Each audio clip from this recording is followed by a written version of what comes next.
I warned this Council about Iran, Hezbollah, and Hamas. We have all seen the consequences of allowing those threats to grow unchecked. Israel will not allow this to happen again.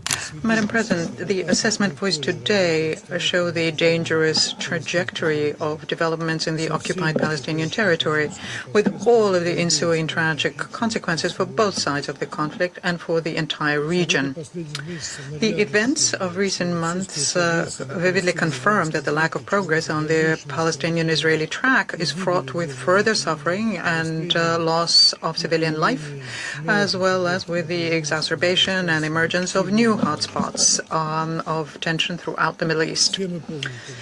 We all remember how the majority in this chamber placed their hopes on Security Council Resolution 2803, supporting Trump's peace plan for the Gaza Strip as the path towards ending violence in the region. We would also like to recall that our country, largely at the request of our friends from the Arab and Muslim world, did not stand in the way of the adoption of this document.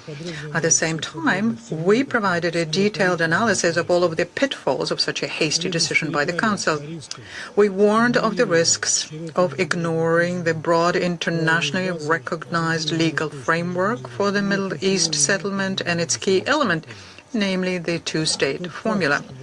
The fact that, thanks to active international mediation efforts, large-scale bloodshed in Gaza was halted is indisputable and deserves every support. However, unfortunately, it's still too early to speak of the advent of lasting peace in the Strip. Violations of the ceasefire regime in Gaza and the killing of Palestinians have continued systematically 10 months after the formal entry into force of the agreement. And this is clearly reflected in the statistics. The number of those killed since the 10th of October 2025 as a result of Israeli attacks is approaching 1,300. As follows from UN daily reports, serious difficulties also continue on the humanitarian track. Israeli occupation and restrictions on the entry of aid and construction materials have trapped the Strip's 2 million inhabitants, and people are forced to crowd into less than 50% of the enclave's territory. Virtually every family faces a problem of finding shelter, while more than 70% of Palestinian children under the age of 2 consume unhealthy food. Other key provisions of the peace plan also remain on paper only, including the start of the actual functioning of the National Committee for the Administration of Gaza and the deployment in the Strip of the International Stabilization Force. It is also obvious that there is currently no talk of any practical steps related to the possible launch of reconstruction work in Gaza. Madam President, let's be factologically correct here. Over the past months, we have heard that progress on the aforementioned issues would become possible immediately after Hamas agreed to begin phased disarmament linked to the withdrawal of IDF units. But Israel has no intention of withdrawing IDF from Gaza. The critical nature of the principle of reciprocity was also mentioned by Mr. Mladenov in his May report to the Council. We note the efforts made by the High Representative of the Board of Peace to prepare the corresponding roadmap, to the implementation of which the Islamic movement responded with agreement, while the leadership of Israel publicly rejected it. We regret that some of those present in the Security Council chamber, for whatever reason, continue to remain silent about the real picture of what's happening around Gaza. Perhaps they should listen to the voices of reason from those countries, which are also members of the Board of Peace. They were also referred to today. Specifically, we refer to the latest statement by the foreign ministers of the Arab-Muslim Group of 8 of 16th of August, who collectively condemned Israel's position and placed full responsibility on West Jerusalem for undermining efforts to improve the situation both in Gaza and in the rest of the OPT, specifically the West Bank. Public statements by prominent Israeli political figures, the plans and concrete steps of the country's government confirm the absence of any desire on the part of West Jerusalem to move towards de-escalation and implementation of the international legal basis for this settlement. Israel's ministers of national security and finance speak of the need to kill 30 to 40 Gazans every day and to secure the displacement of the enclave's residents with a view to re-establishing settlements there. At the same time, we note the negative developments on the situation in the West Bank, including East Jerusalem. There, the Israeli authorities are consistently pursuing a policy of strengthening their administrative and legal control contrary to the provisions of Resolution 2334. The settlement activity of Netanyahu's government is breaking all records, and we're being regularly informed about this by Mr. Al-Akbarov. As another separate matter here is the E1 development plan, which was approved in 2025 and which will split Palestinian territories into two parts and will put paid to the territorial integrity of the state of Palestine. Along with many responsible countries, Russia condemns the provocative course of West Jerusalem and calls for an end to settlement activity, whether under the E1 project or in other parts of the occupied territory. Of no less concern is the fact that the policy of creating irreversible realities on the ground is accompanied by an unprecedented level of violence amongst Israeli settlers, increasing IDF raids in the West Bank, sweeping restrictions on the Palestinian movement, and violations of their rights of access to basic services. In this connection, we cannot fail to mention the West Jerusalem's destructive line towards UNRWA. UNRWA, which remains the backbone entity for providing comprehensive assistance both to residents of the OPT and the Palestinian refugees in countries of the region. And we call on Israeli authorities to fully comply with their obligations as the occupying power, to cease arbitrary raids of UNRWA facilities, in particular the training center in Kalandia, and overall to ensure the unimpeded work of UN personnel within the framework of their mandate. We are convinced that the agency's mission must continue until the final peaceful settlement of the conflict, entailing the establishment of an independent sovereign state of Palestine within the 1967 borders, with East Jerusalem as its capital, living side by side in peace and security with Israel. We have always held that the lasting peace and equal security can and must be achieved through the resumption of direct dialogue between the opposing parties on all outstanding contentious issues on the basis of extensive international legal framework and relying on the formula of two states for two peoples. Our country, as before, stands ready to engage with all constructive-minded partners in the interest of correcting a historic injustice and supporting the efforts of the peoples of the region themselves and their aspiration to build a prosperous Middle East free from crises. I thank you. As we have heard today, the situation in the occupied Palestinian territory is at a critical inflection point. We are witnessing two dangerous and mutually reinforcing trends. First, systematic violations of international law continue with impunity.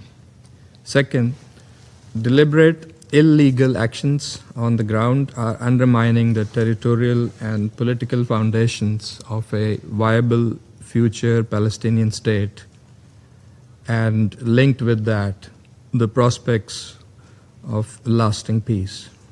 And together, these actions by the occupying power are prolonging the present crisis and deepening the humanitarian suffering. Despite the clear position of this Council and repeated calls for their cessation, Israel's illegal settlement activities continue unabated. The advancement of the E1 settlement project, which would effectively sever the West Bank, is particularly alarming. And beyond threatening the territorial contiguity of a future Palestinian state, the project places thousands of Palestinians at risk of forcible displacement. The foreign ministers of the Group of 8 Arab Islamic countries, including Pakistan, have unequivocally condemned Israel's settlement policies and categorically rejected the E1 plan.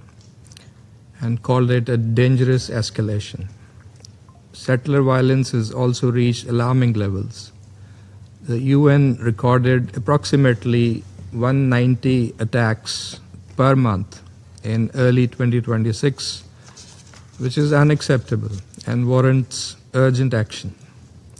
The continued withholding of around $6 billion in Palestinian clearance revenue is undermining the financial position of the Palestinian Authority and its ability to provide essential services. These revenues must be released without delay. Madam President, the situation in Gaza remains equally grave, as testified by the briefers. Despite the ceasefire and the positive diplomatic developments, Palestinians continue to face death, destruction, and severe humanitarian hardship. Since the announcement of ceasefire, more than 1,200 Palestinians have been killed. Israeli violations have continued, including repeated, unjustified, and highly indiscriminate attacks on civilian infrastructure, while the humanitarian situation remains extremely fragile. So, under the circumstances, there is a valid question. If the ceasefire is holding, as we are being told, then how are strikes continuing and civilians being killed? It must be underlined that ceasefire was the first, most essential step of the plan. It must be fully respected, and ceasefire, as noted by Mr. Mladenov, must deliver for the people. There are nevertheless positive developments under President Trump's comprehensive plan for Gaza, endorsed by the UN Security Council Resolution 2803, and subsequent actions by the Board of Peace. Notable efforts have been undertaken to advance peace and take the process forward. However, despite the mediation by the United States, Egypt, Qatar, and Turkey, Israel's continued military escalation and rejection of the roadmap threaten to derail this diplomatic process and undermine the prospects for peace. Madam President, we are also deeply concerned by the unauthorized entries by Israeli authorities into UNRWA's premises in occupied East Jerusalem. The forcible entry into the Kalandia Training Center yesterday is particularly troubling. UN facilities and personnel must be respected and protected, and their privileges and immunities must be upheld in accordance with international law and the UN Charter. We believe urgent action is required from the international community, including this Council. First, Israel, the occupying power, must immediately halt all unlawful measures aimed at altering the legal, geographic, and demographic composition of the occupied Palestinian territory. This includes a complete end to all illegal settlement expansion, settler violence, annexation measures, and the forced displacement of Palestinians in line with Security Council resolutions, including Resolution 2334.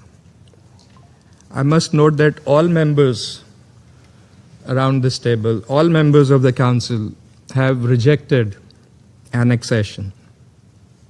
So we must therefore ensure that we stop all steps that are moving in that direction. Second, the Gaza Peace Plan and Resolution 2803 must be implemented fully and in good faith, starting with full enforcement of the ceasefire and its proper verification. 3, those with influence must use their diplomatic and economic leverage to enforce compliance with international law and Security Council resolutions. 4th, To ensure accountability for all violations of international law and international humanitarian law in the occupied Palestinian territory, including war crimes and other grave violations. Mr. Mladenov rightly referred to real human, personal, and painful tragedy behind the numbers and figures that we often hear.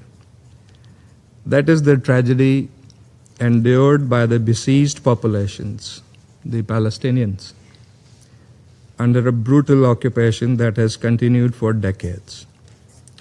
And that is the root cause of the problem. And it is that illegal occupation that must be vacated in the interest of durable peace and stability in the region, and which is a shared objective of this Council and the wider international community. Pakistan's solidarity with the Palestinian people remains firm. We stand with them in their legitimate struggle for dignity, justice, and self-determination. The only viable path to peace for all people in the region is a just, comprehensive peace based on UN Security Council resolutions and international legitimacy with the establishment of an independent, sovereign Palestinian state on pre-1967 borders and Al-Quds Al-Sharif as its capital. I thank you. Madam President, I thank Acting Special Coordinator Alakabarov, Mr. Mladenov, and Ms. Rabin for their briefings.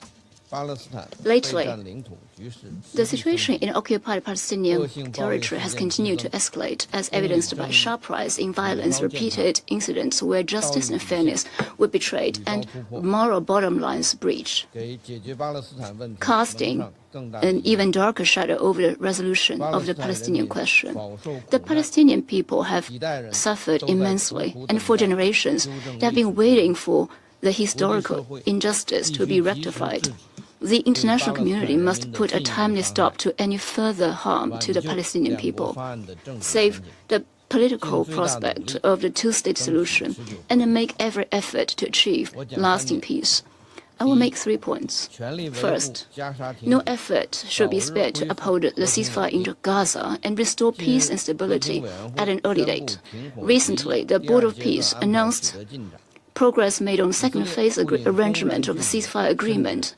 Yet Israel not only openly rejected it, but even went so far as to intensify its devastating attacks on Gaza, imperiling the fragile situation there.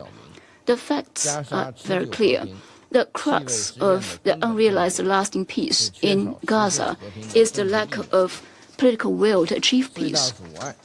And the biggest obstacle is the dangerous attempt to deliberately prolong the hostilities. We urge relevant parties, particularly Israel, to sincerely and fully implement the ceasefire agreement and take positive steps towards lasting peace. Countries with significant influence on the parties should take an impartial position and make concrete efforts to advance the Middle East peace process. The international community, especially the Security Council, must earnestly shoulder its responsibility to protect civilians in Gaza, ensure the delivery of humanitarian aid, and prevent an even more severe humanitarian disaster.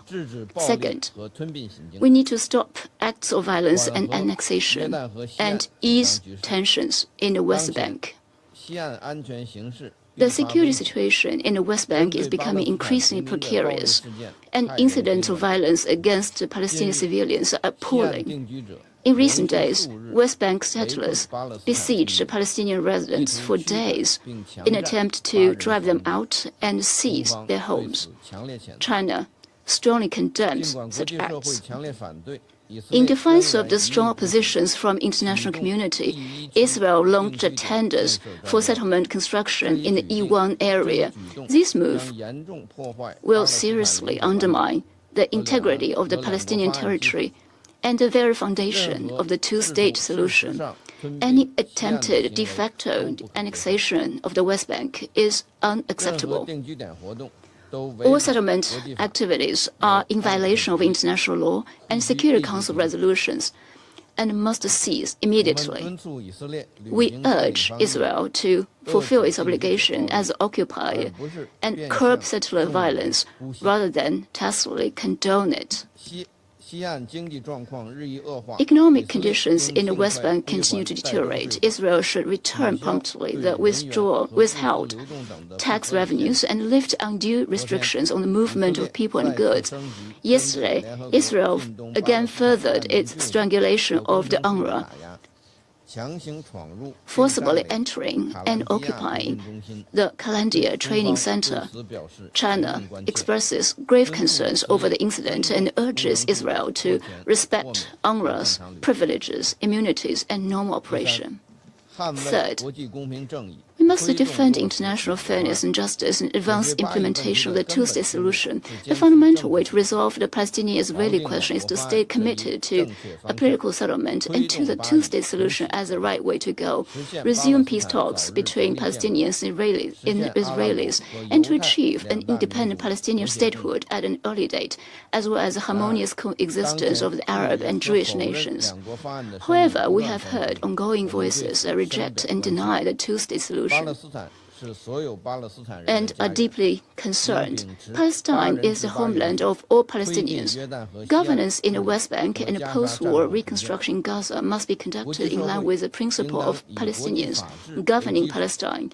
The international community should, on the basis of international law and aimed at both symptoms and root causes, take practical actions to support the just cause of the Palestinian people in pursuit of their legitimate national interests and rights, reject any unilateral action that undermine the foundation of the two-state solution, and promote a comprehensive, just, and lasting solution to the Palestinian question at an early date. The Palestinian leaders' legitimate right to attend UNGA general debate should be safeguarded. President, the question of Palestine has always been at the heart of the Middle East issue. It must not be marginalized or instrumentalized. Palestinian people must not become victims of geopolitical contest. The Palestinian question has been on the UN agenda for more than 70 years, and its solution is long overdue. China stands ready to work with the international community to jointly push for an end of hostilities, ease the humanitarian disaster, and implement the two-state solution, thereby making greater contribution to an early end to suffering of the Palestinian people and achieving lasting peace and stability in the Middle East. Thank you, President. The representative of China for the statement.